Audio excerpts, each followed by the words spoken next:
Hi everyone, welcome back to the channel. My name is Leanna and today we're just chatting.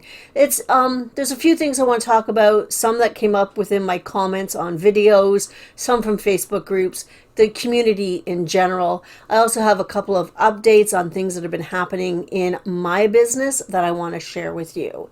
So first things first, I want to talk about being a full-time reseller. So when I introduce myself, before I used to say I'm a full-time reseller, and that is true. 100% I am a full-time reseller.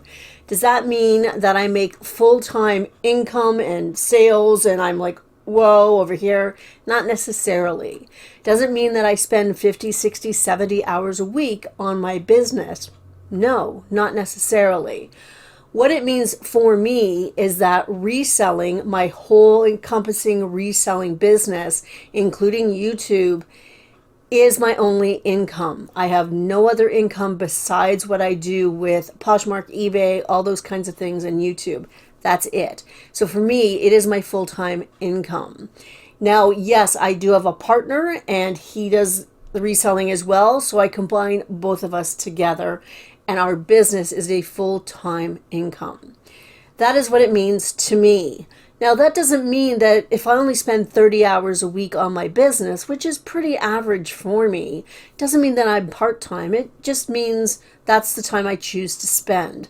I am at that stage of life when I can have some life-work balance, which is really, really important to me, especially with my history of working for other people and giving them 50, 60, 70 hours a week out of my life and not having time to do the things I want to do. Now that we're doing this business, both of us full-time, we are choosing to spend a little bit less time on the business so that we can enjoy life, the fruits of our labors in a sense. I know some people out there who, they work a full-time job outside of this business and they do this as a side gig. And I think if you're doing it as a side gig and you're putting in 20, 30 hours and still making income, I think that's fantastic and wonderful.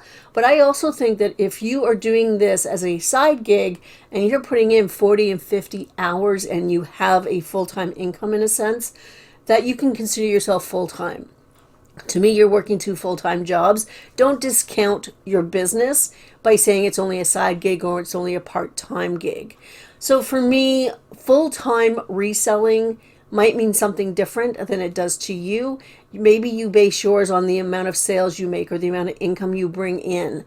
For me, it's about the hours I put in and that it's my only income. So I just wanted to put that out there because it's one of those labels that come up in our community that might be a little misleading or just doesn't actually encompass everything that someone does. So, all right, the next thing I want to talk about is this idea of, listing on multiple platforms, which I am 100% behind. I support that. I think most people should be doing that if they can. Absolutely, because you diversify and you're not relying on one platform for sure. But you know what? That doesn't mean that everything I source goes on to every single platform that we sell on. I pick up mainly women's clothing, men's clothing, and a lot of those items sell better and for more money on Poshmark. So I will just list them on Poshmark. So for instance, if I can list something for $40 on Poshmark and hopefully get 30 out of it, but on eBay they're only selling for 15, I'm not going to bother at this moment in time when it's first new to list that on eBay because it's just not worth my time for the little amount that their comps are showing right now. So I will only list on Poshmark depending on the item. Another thing that I take into consideration is the weight of something. Poshmark Canada is a different animal when it comes to heavier weight labels. I'm actually going to post that up here. When you get a heavier weight label on Canada, Poshmark Canada, we don't pay a ton of extra cash as the seller. I think the most we pay is $5 for the heaviest weight label, which I believe is 5 kgs, which is just over 10 pounds. Only $5 extra. It's very easy to put that into the cost of goods on something heavier. However, on Posh US, the heavier weight labels cost significantly more. And I'll show you that one. The first weight label is $4.50, so that's to get 6 pounds. So basically, on Posh US, I'd be paying the same amount of money that I pay for the full weight of 5 kgs or just over 10 pounds on Posh Canada. The heaviest weight label on Posh US costs $22.50. That's insane. Like, to me, I'm like, wow. And I can understand why people get freaking out about heavy bundles and things like that on Posh US, because it costs the sellers so much more.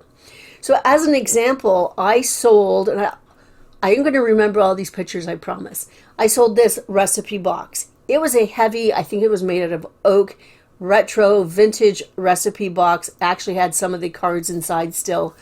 Amazing. It was really sweet. I bought it thinking, oh yeah, somebody's going to want that. It's vintage. It's going to go with somebody's cottagecore. I did the comps on it, and really it was only worth about $25. So for me, because it was so heavy already, it required a 6 pound weight label. I did not list this on Posh US because there wasn't enough wiggle room with having to pay for the extra label. And I found that if someone was going to bundle with it, it would just put the cost too much. So it's not worth my aggravation. I only listed that on Posh Canada, and it did sell for $18. And I did pay the extra dollar for the heavier weight label. Did I? Yes, I did. I did think about that. Because it goes into my cost of doing business, my cost of goods, so much easier. So depending on the weight, depending on the comps, that determines where I list things. There are some items that do sell better and for more money on eBay, and that's where they get listed. There are some things that just don't belong on Poshmark, electronics, perfumes. Not that we sell a ton of that kind of stuff, but you need to sort of pick and choose, and it's really great because you can get a diverse sort of lot of inventory, and you could be selling different things. I think it's all okay to niche down if that is what you have access to and that's what you want to do. Absolutely do that.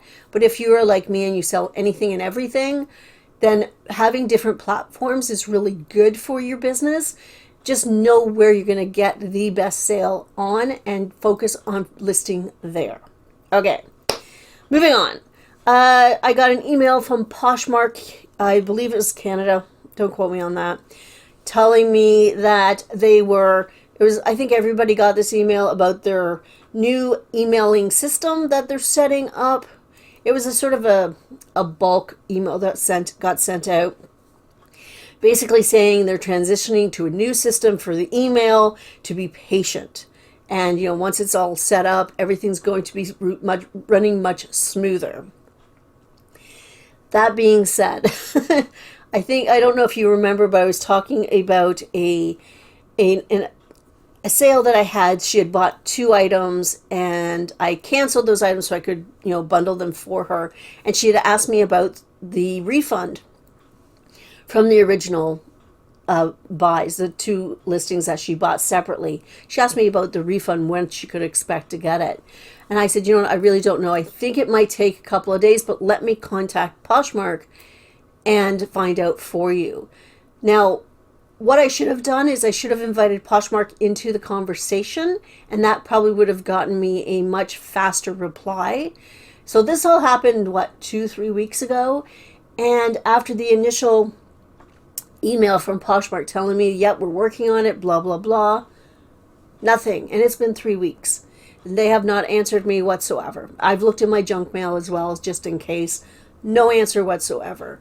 So I'm really hoping that their new system is much better because, like I've said before, their customer service, their seller support, their support system is really, really, really bad. It is lacking terribly, and especially with speed. Like, some of these people, we want to know our answers now. We don't want to wait 2 or 3 weeks to find the answer. We want the answer now, not when the item's already been, dealt with. I had the same issue with, on Posh US, my items, I was sending them through Stallion. They were updated on Stallion's website. They were tracking on USPS. They were not updating into the Poshmark app. So it looked like I hadn't shipped yet. and I was getting reminders to ship items that had been shipped 3 days before.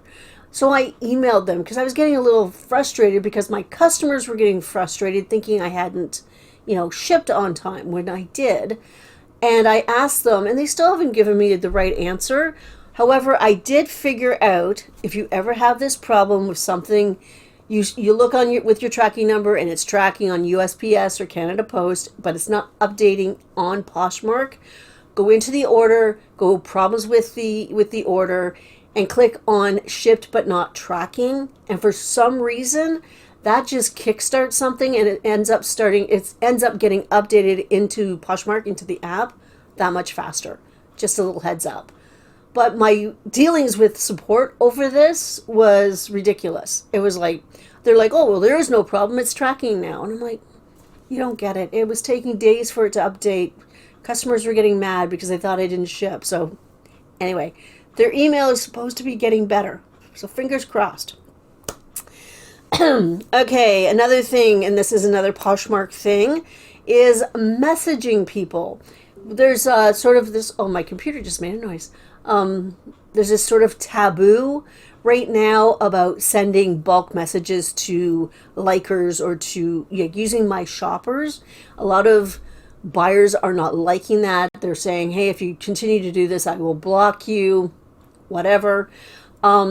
So there's a bit of a taboo about sending messages. And I just want to share with you, if your seller is not being proactive and talking to you about an order, or if you want to know something about an item, absolutely message that seller, absolutely message that buyer, because you know what, you won't know until you actually ask.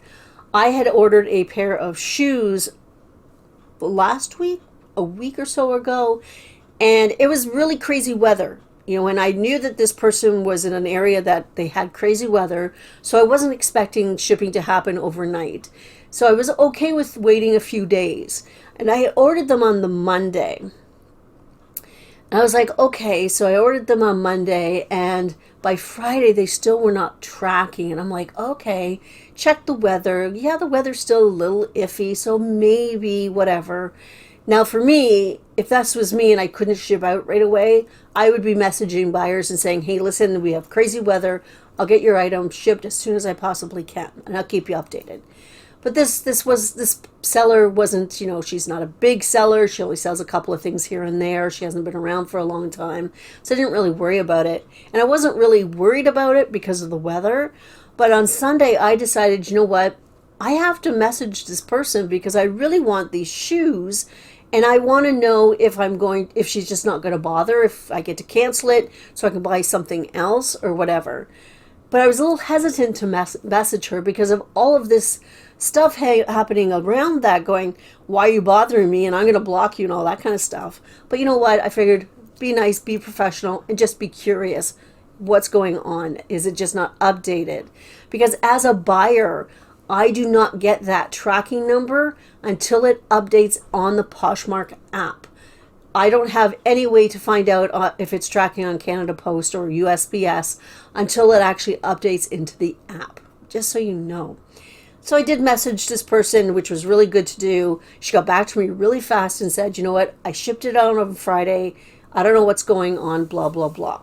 So she was proactive in answering me, which was really good. It made me feel better. It still wasn't tracking on Monday, but she did message me saying there was an issue that she had to fix. I don't know, whatever. It ended up tracking Tuesday, and I actually got it yesterday, so I was really happy with that. But that whole idea of messaging, don't worry about it. Message people, send out your bulk, messages if that's what's working for you. Don't worry about those few people that say, oh, I'm going to block you. It's something that I stopped doing. I stopped having sales. I stopped sending out, my shopper stuff because of all this stuff going on. And it's something that I'm going to start again. I am going to do a sale or two. I'm going to send, messages to my shoppers. And if you don't like it, then block me. That's fine. I mean, that's just up to you. Anyway, don't let it worry you so much. Use the tools that Poshmark's giving us is basically what I'm saying. A couple more things. Not last, but somebody had asked me about the big lot of granny core items that I picked up at an online auction. If you're not familiar, I'm going to try and remember to link the video at the end of this one. Remember, I should make a list for myself. Anyway, I bought this lot sort of sight unseen for like $25.99, $26 Canadian. Ended up with like over like 260 items to go through. So right now, as it stands, 9 of those items I cherry picked. I went and grabbed the nicest things I could find off the top, and I've listed 9 of them. If they sold for full price, which I doubt, but if they sold, right now they're listed for a total of $340, which is not bad. I am looking to get at least $150 to $200 out of those 9 items, which is really good considering I only paid $25, $26, which I think ended up being $2.89 a piece just for those 9 items. So that's bins prices for me. Anyway, with the rest of it, I ended up I separated, tops and pants and new tags and sweaters and things like that. And I put them into separate totes thinking, okay, I'm going to go through them. I'm going to list this tote one day. And I put it all in my car waiting to go to the office and promptly left it in my car. So it's been sitting in my car in totes for I'm going to say last month. Maybe a little bit more because it was before I got sick. So we're going to say a month and a half, 2 months. I did get sick, so I'm not going to kick myself for that. But it has been sitting in my car. Number one, I'm just not excited to list it. Like, I did go through and pick out the stuff I really thought, yeah, for sure. And so now I'm not going to say stuck. This weekend, like, I did a tote yesterday. I went through it. I cherry picked a couple more things that I thought, yep, I'm gonna list those. I think those would be good. And I'm donating the rest. I am just going to go through it all this weekend, and I am just going to separate it and hopefully end up with only maybe another small tote, maybe 10, 20 items to list, and then I'm just going to donate the rest. I've learned a lot from that. Number one, I won't be buying sight unseen again. If they have a preview, I would go and check out the brands that are there to see if it's worth my while, because it does take time and energy to go through everything. If I'm not excited to list it, I should not be buying it. So that's a good lesson. But it's also a good lesson to go off the beaten path when sourcing, because sometimes you can get some really good stuff. So I am working on it. I'll update you again once I've gone through everything and with the total number that I'm listing, and we'll leave it at that. Okay, that's about it. One more thing I want to ask. And this is a question for those people out there that use Poshmark, Canada or the US. I'm just curious if you utilize Posh Stories anymore. Is that even a thing anymore? It's not something that I consciously use. And I haven't done a lot of videos in my listings lately, but apparently if you do a video in your listing, it automatically becomes a Posh Story. I don't know. So I do want to know if you utilize Posh Stories. If you don't, the reasons why you do or you don't, and that'd be great. I'm going to leave you with an update with our office space. I did touch upon that a little while ago. We do have an office space that we have had, I think, just after we moved here, so almost 3 years, because we downsized our house. So we wanted a space to put the business, thinking, yeah, we're going to go to the office, we're going to sit at the computer, we're going to list, we're going to do this. I thought I would film there, all these things that were going to happen. And we're just noticing, like in the last 6 months for sure, that we just don't use it. We use it to do photographs, and we store a lot of stuff there. But as for listing or filming, I like being at home for that. I like my own computer to list. I like being in my own space. I like being able to get up at, 3 o'clock in the morning today and do a bit of listing if I want to, and I don't have to leave the house, which is, I don't have to necessarily get dressed. I can wear comfy clothes. So we are getting rid of our office space, and we're going to streamline our business. We are thinking, since we're using it as storage, we might as well get a climate-controlled storage unit, which will be less than half the price that we're paying for the office space, and use that instead, save a little bit of money, and take photos here at home because we've set it up, we're getting there, and it does work really well. So that's what's happening in our lives. This weekend, I'm going to be focusing on the Granny Core lot and getting that done and dealt with. And next week, I'm going to be going to the office and going through all that stuff and reorganizing and just making sure everything is sort of be ready to get moved out. Anyway, that is it for today. Like I alluded to a little bit ago, I have been up since 3 a.m. It is now 9:45. I feel pretty good. Pretty good. I went to the gym, so I feel all right. I have energy. I do have a couple of things I want to get done today, but I'm taking the afternoon off. I am just going to sit and read and relax and maybe do some baking or something just to feed my soul a little bit. Anyway, that is it for today. I hope everybody has a fantastic weekend, and I'll see you next time.